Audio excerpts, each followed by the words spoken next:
This is Build Series Sydney. I'm your host, Danny Clayton, and right now I'm joined by a woman who's described as fierce, as a powerhouse, anthemic artist. I'm talking about Kira Puru. Please make some noise. Make her feel welcome. Thank you. Interestingly enough, when we're using descriptive words to describe musicians and different people that sing, play instruments, there's so many different words. One that comes up with you, which I find very, very interesting, So scared. is that you're referred to as an artist instead of a musician. So when I read things about you, it's always saying that you are an artist. Right.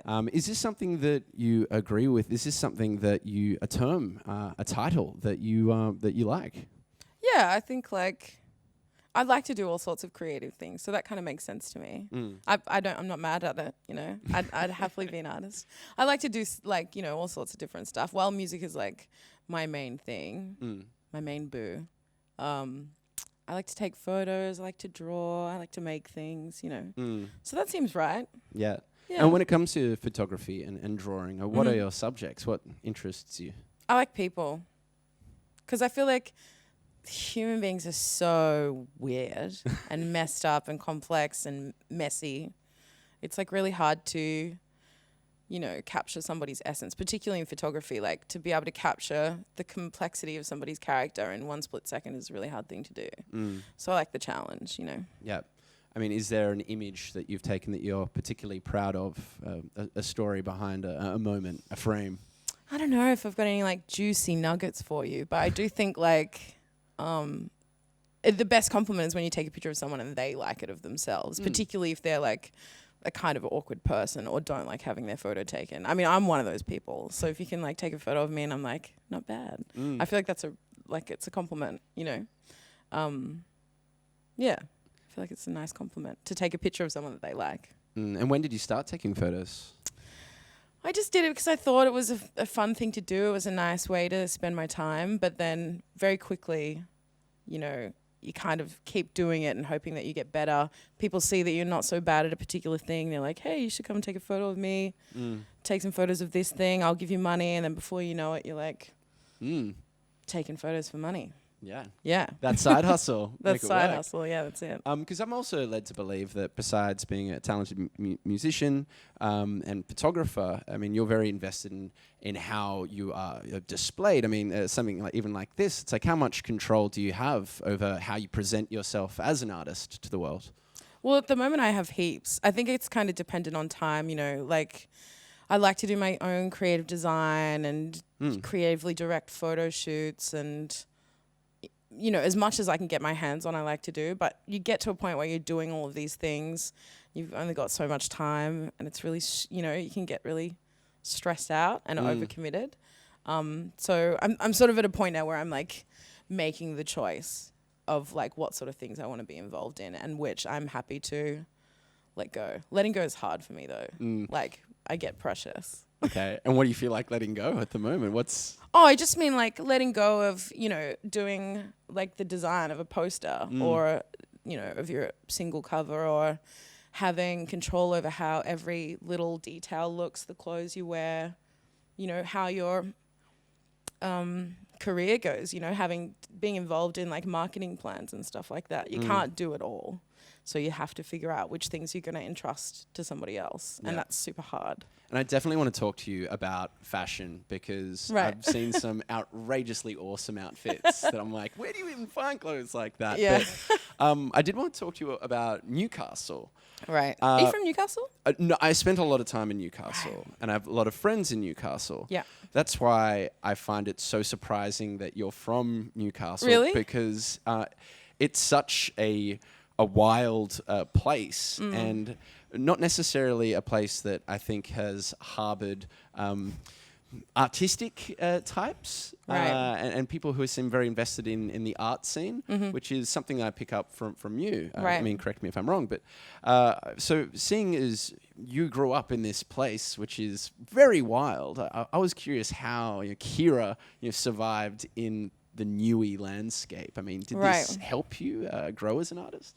Oh, definitely. Newcastle's got a really exciting art scene. There's lots of great collectives of musicians and artists that kind of hang out. I used to live in this old lawn bowls club. There was like at any time between about 7 and 14 of us living there, like really hippie style.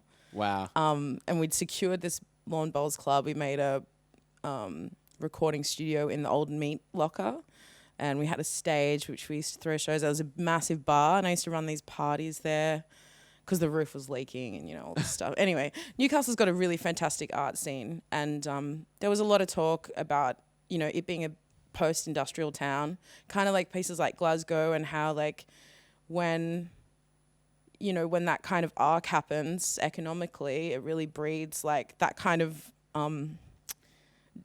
trench really breeds amazing art. And so, yeah, maybe it's a little known fact about Newcastle, but there's some great artists there. Yeah. Yeah. I'm definitely not going to let you move away from the bowling, like lawn bowls place too soon, because that sounds like an incredible little hub of creativity. I mean, did this place have a name? Yeah. How did everyone fit in? Was there a kitchen? I mean, tell me more. Yeah, it had a massive industrial sized kitchen, and there was lots of little rooms that we all kind of like, you know, made into bedrooms. We weren't legally allowed to live there, but that's never stopped anyone from doing whatever they want. It was called the Morrow Park Bowling Club. It was a lawn bowls club. It had 2 big bowling greens, which we used to run a like quarterly soccer match, which we called the Wickham World Cup. It was based in Wickham. Wow.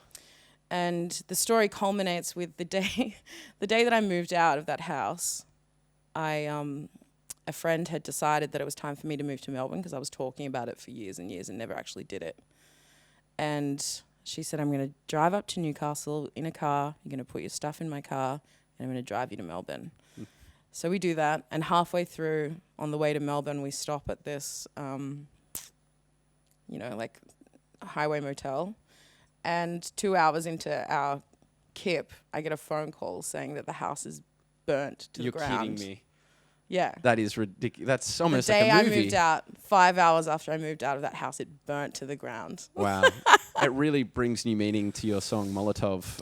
Yeah. Which is quite... I mean, while we're talking about your music, you've got a new single out now, which it's sassy. I mean, Everything Is Better Without You is kind of harsh. I mean, it's intrigued by what would inspire you to write a song that is shutting someone down royally. It really wasn't birthed out of like a bitter place. It was kind of like the vision that I had when we were writing it was like, you know, that time you see your ex and you really expect your heart to like leap through your chest and you get that sick feeling like you want to just like sink into the hedge, like that Homer Simpson meme. Yeah. But then realizing that your reaction isn't as strong as it used to be, you don't feel as bitter as you used to, and you realize like, hey, I'm actually better. Like life is good, and you don't have control over me anymore. And so like I do realize it does sound like it's this really sassy, spicy, bitter refrain, but it didn't come from that place, you know. It was more about focusing on growth and how life can, you know, come good again. Yeah. And do you find writing music cathartic and good for growth and kind of pushing out those things that might be bothering you or even making you smile? Yeah, no, I do. I love that. The writing process is the bit that I like the most. You know, the show, I love playing live, but it's so much work. But writing in the studio is just purely creative, and it doesn't matter like how you're feeling that day or what you look like or, you know, whatever. In fact, the worse you feel, sometimes that can be, you know, good fuel for the, you know, whatever you're gonna make. So I definitely favor the making process more than the performing process. I mean, it's definitely something you're skilled at because it seems as though you're quite high in demand when it comes to working with artists. I mean, I was listening to that track you did with Yayo. I mean, you work with Earth Boy, who I just love. It seems like when you look at the list of people you've collaborated with, it's like the who's who of the Australian music scene. Is there anyone that you really enjoy working with and that you felt it was just second nature? I feel like everyone I've worked with in their own right has just been so great. And part of the reason why I like to collaborate is because, I get bored if I do the same thing too much. So working with different artists and just getting to know what their creative process is like, and just, spending time with different personalities, I find really interesting. You learn so much about like the way other people do things, and you kind of just grow this beautiful family, and working in the music industry can be really tough, and there's all sorts of things like having mental health issues or just being exhausted, and learning how each person manages all those things like really helps you become a better artist. But I also just wouldn't work with people if I didn't like them. Like Earth Boy's one of the nicest guys, maybe the nicest guy in the Australian music industry. Paul Kelly, same thing. Paul Mac, a legend. I've been so blessed to work with people that I really love, but I wouldn't do it otherwise. And it's interesting because a lot of these people are saying very similar things about you.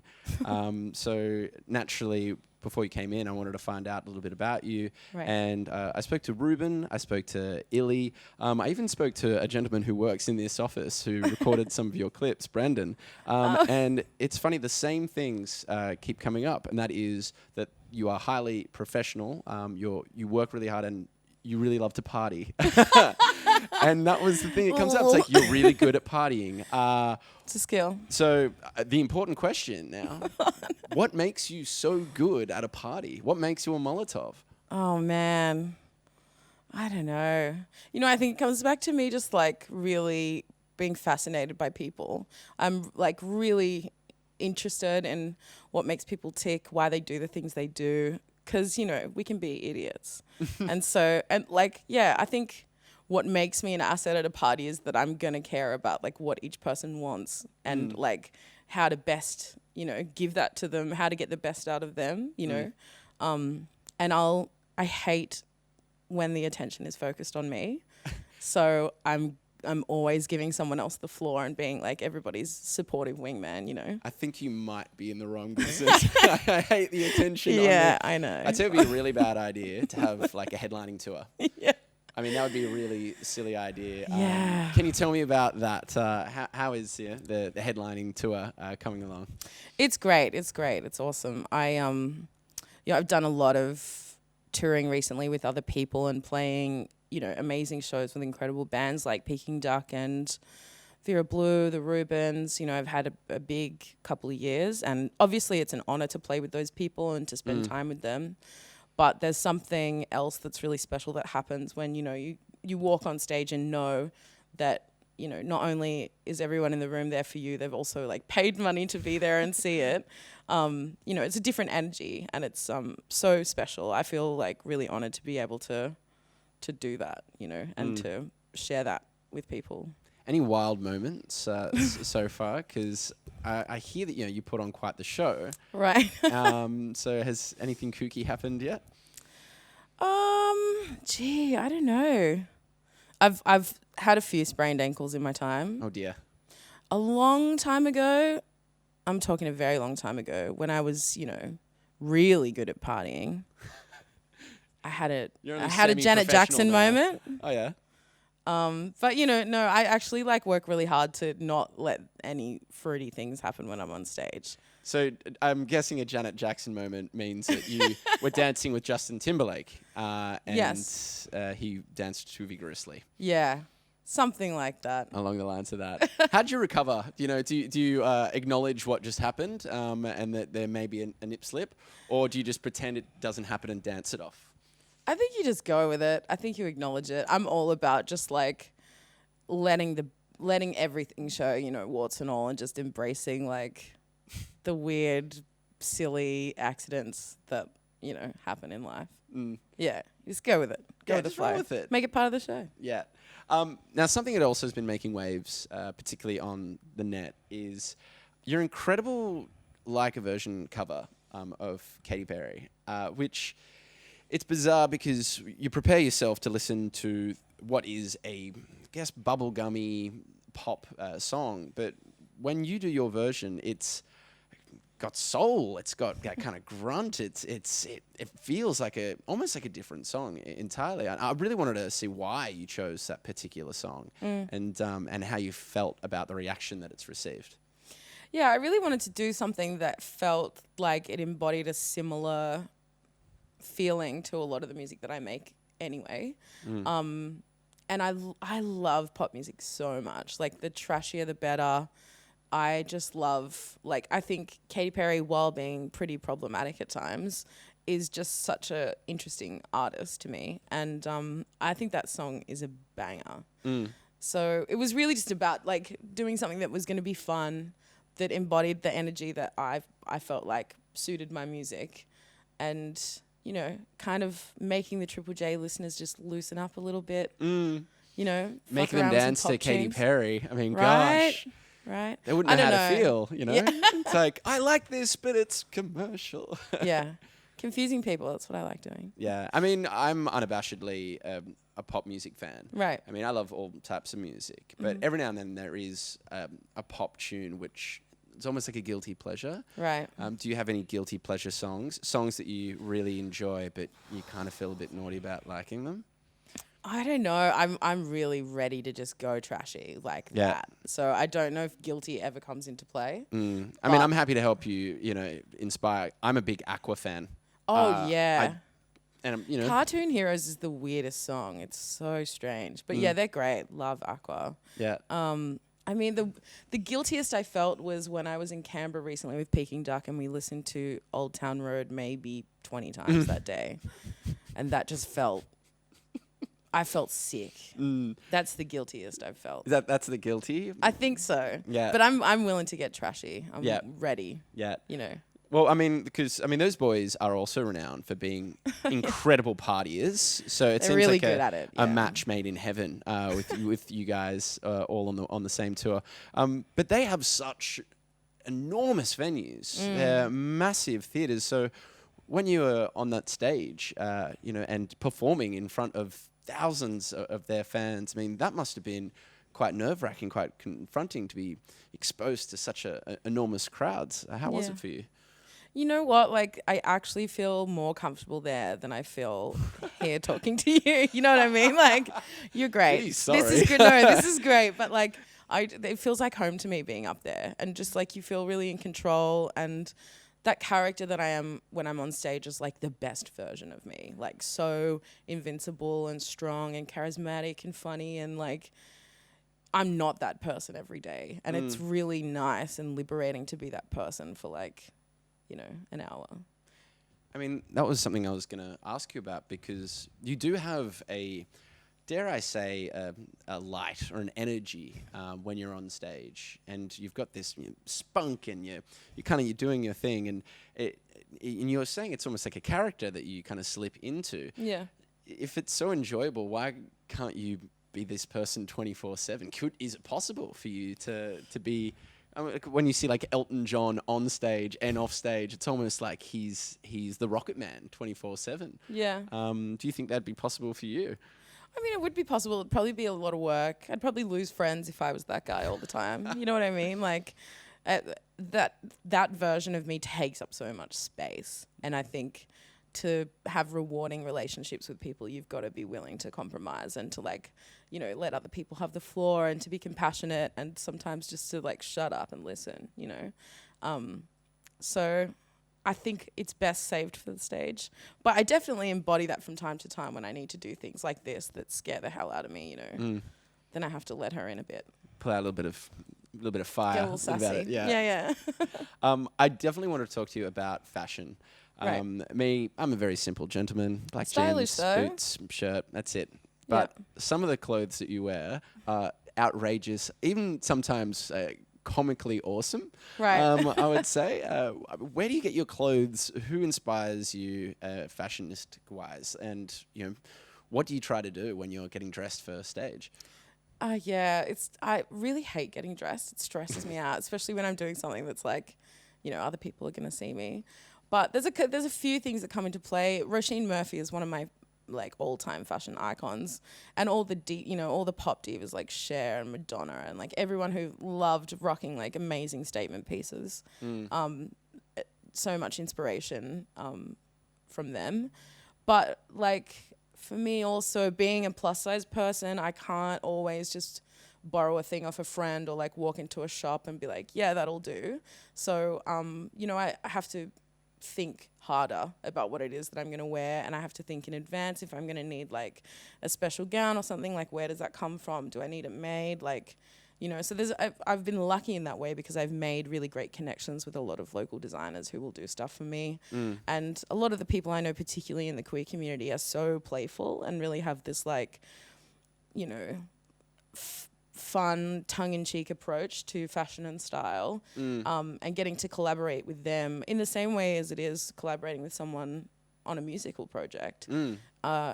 It's really satisfying and fun and like interesting. Yeah. And it seems as though you almost are the voice for so many different communities. And you were saying for girls with like shape for the queer community, and you're almost like representing a whole category of people and giving voice to so many different people. Is there a particular group that you feel the fiercest for, the one that you feel the most privileged to be outspoken for? No, and I like, not particularly. And I do try and be as conscious as I can to not ever speak for people, but kind of speak for what I know and the, you know, the intersecting communities to which I belong. So, you know, that's like plus size people or, you know, queer people, people who grew up, you know, in a working class family, women, people with like fluid gender identities. All I can do is speak about my experience and champion and center voices that I think need to be heard. And it doesn't really matter to me. I don't think there's any one particular fight that I feel more passionate about, apart from just like listening to people who don't have as much privilege and asking them, you know, how their world could be better. Because I feel like inherently making that happen will make your world better too, you know. Oh, that's very nice. I want to sing a round of applause. It's very sweet. So something that I was talking to one of the cameramen here today, Sam, he said something that I thought was brilliantly profound, and he was talking about identity. And he was talking about the ways that he identifies himself. He's like, am I the producer guy? Am I the camera guy? Am I the English dude? Am I the soccer player? It's like what do people see me as, and what do I see myself as? And I thought that was incredibly intelligent. And when I was thinking about you and how you would consider yourself, like how you would identify, would you see yourself as the photographer, the artist, the writer? You know, the empowered woman. I mean, what do you identify yourself as? Oh my God, that's such an intense question. I really don't know how I identify. Confused. Like, I don't know. It depends on the day. It depends on what I'm doing. Like, you know, like I was talking about earlier, when I have to kind of bring in different identities to kind of like stand in for me when I'm feeling like weak or whatever. It's sort of like that on a day-to-day basis. I'm like choosing like which hats I want to wear, like which elements of the recipe that makes me I want to put into play that day, you know, like maybe choosing Pokemon or something, like just yeah, I guess it's per situation, you know. Are you a Pokemon fan, just really quickly? No, I'm not. I like Jigglypuff, but of course. The vocalist, of course, yeah. you'd choose the that vocalist. puts everyone to sleep, though, and draws all over their face. Amazing. That resonates. Yeah. Why? What is your childhood thing? Because I was definitely Pokemon. Damn. I don't know. You mean like TV? Yeah. I loved Sailor Moon. Ugh. Yeah. Great outfits. Yeah, great outfits. Also, that like double life thing, I like that. Yeah. Now, we do have questions that have been sent in, and because I'm a gentleman, I'm going to read them out to you. Yeah. Sarah wanted to ask, do you have a bucket list of things you want to achieve in your career? If so, what would be on it? I want to get like so insanely rich that people are like concerned that I'll lose touch. I just want to be like so rich that people are like, is she okay? Yeah. And then I can just buy shit, you know. What's that first over the top ostentatious purchase? The one that it's like, oh, she's lost it. I can't believe she'd. You know what it'd be? It'd just be like a private jet to like the fanciest Italian restaurant. in Italy. Just take all my friends. Yeah, it's an experience. I'm an experience fan. Yeah.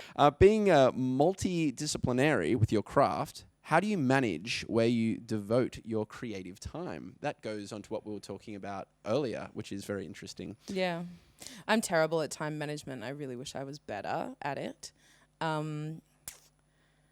Yeah, I think I need to learn how to channel my time in ways. For a long time, and this is veering off the subject, I apologize, but I think I thought that my self-worth was connected to my productivity and my output. And that's why I get so obsessed with work and, you know, get really passionate about controlling every element and being part of, you know, having my finger in every little pie. Because I get a kick out of feeling like I'm achieving things and that I'm productive. But I actually think I should be thinking about things that just make me feel calm and happy and like content with my life. And looking back, you know, on my deathbed, will I think I've had a great life, or will I think I just spent my whole life in like running on the wheel and being completely stressed out all the time? Part of that corporate world. Yeah, you know. So, I'm terrible at time management, but I'm really trying to make it a priority to start thinking about the things that make me happy and not the things that make me look like my life is amazing. Yeah. You know what I mean? I think you put that on your Instagram account. That very... You did. Stalker. No, hey, research. Normally they call it, stalking, but I call it research. Right. Very, very good question coming in, which this is actually a very pressing issue. Does anyone know how the bowling club burnt down? Oh. Well, yes, we do. It was a candle near a curtain blowing in the wind. The candle lit on fire. And then the wall caught fire. Wow. And the woman who was asleep in that room tried putting it out with like glasses of water. Oh dear. Didn't work. And then it sort of took over that particular room and then moved into the roof. And it got everyone's fine, right? Like everyone's safe. fine. There was one guy who had to run through fire to get out because he was locked in the meat locker. He was sleeping in there because it's quieter in there. Jeez. Really zen sleep. But then, he almost died. But he ran through the fire, singed off all of his facial hair. Oh my gosh. That's something I genuinely feel about. Yeah. Poor bugger. I feel like he was really popular with the ladies afterwards, though, telling his war stories down at the pub on a Friday night. So everyone's fine. I'm actually very, very glad that no one got hurt. Yeah. What can we expect to see on your headline tour?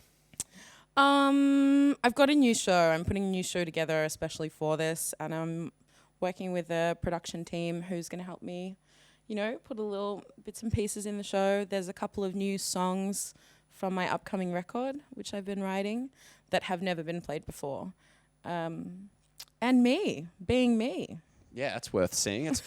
I'll pay a few bob to see that. Sounds fantastic. Now, before I did let you go, I definitely wanted to talk to you about this concert series that you've been doing in the North, the NT. Can you tell me a little bit about it? Because I feel like I'm in the dark. I'm not really sure about this concert series, and it seems like it's a really beautiful and amazing project. Yeah. So it's called Concerts on Country. It's in a place called Beswick, or Wugula, and it's an hour and a half out of Catherine, which is about a 4.5 hour drive from Darwin. Wow. It's a closed community, so you need to ask permission to be able to visit there. But they're doing this concert series called Concerts on Country in memorial of Belung T. Lewis, who was a famous Indigenous actor and activist, musician. He was a really amazing character. But yeah, I was super lucky to be invited to go there. It's a beautiful place, and the community is hilarious and amazing, very inviting. And yeah, it's just nice to play music that in places where you feel like it's really... has an impact. Well, yeah. I mean, I don't know if they really loved my style, but they enjoyed, me being there and, teaching me, how to weave baskets in their style or how to, just hanging out. So, it was a real honor to go there and you know, I think you forget how good you have it until you see, you know, the way other people live. And you're like, man. But yeah, it was a wonderful experience. How important is it to stay in touch with knowledge keepers like that? Yeah, I think I care a lot about like stories being passed on, you know. My dad passed away a few years ago, and the first thing that I felt was just like grief for his stories dying, the ones that I didn't know about. And I just think it's so important to make connections with people and talk about like practices, cultural practices, stories, like jokes, you know, sharing stuff so that it lives on after, you know, you don't. Yeah. So I think it's really important to preserve culture in that way. Yeah. I mean, and with my understanding, I'm led to believe that particularly in Aboriginal Dreamtime stories, purveying those stories through art, through dance, through music is incredibly important. So are you a storyteller? Oh, I don't know. I'm a joke teller. Want a joke? I definitely have to say yes. Okay. Drop this joke on me. This is my favorite joke. Okay, here we go. A guy walks into a library and he says, "Excuse me, can I have some fish and chips?" And she says, "Sir, this is a library." And he says, "Oh, I'm so sorry. Can I have some fish and chips?" Oh, God. 7 out of 10. Yeah? Yeah. Cut 7? Yeah. I mean, all right. you've got some room to work on. I mean, the tour is still on, so you can practice. I'll practice. And finally, before I do let you go, album. Right. What can you tell me? Who's on it? Who you're working with? Are there any secret surprises that we can look forward to with your album? Yeah, I don't know what to tell you. There's no juicy like nuggets that I could give that might shock you, but I'm just chipping away at it. I'm just chipping away. I want to do something that I've never done before. I want to really like hone in my craft on these cheeky little pop songs. I don't know when it'll come, and I don't know what's on it, but I'm working my butt off getting it done, and I'm having a ball doing it. Nice. Well, I tell you what, I for one, I'm looking forward to seeing you play in that anthem. Kira Puru, it has been an absolute pleasure. Thank you so much for coming on the show. A round of applause for Kira, everybody. This has been the Build series here in Sydney.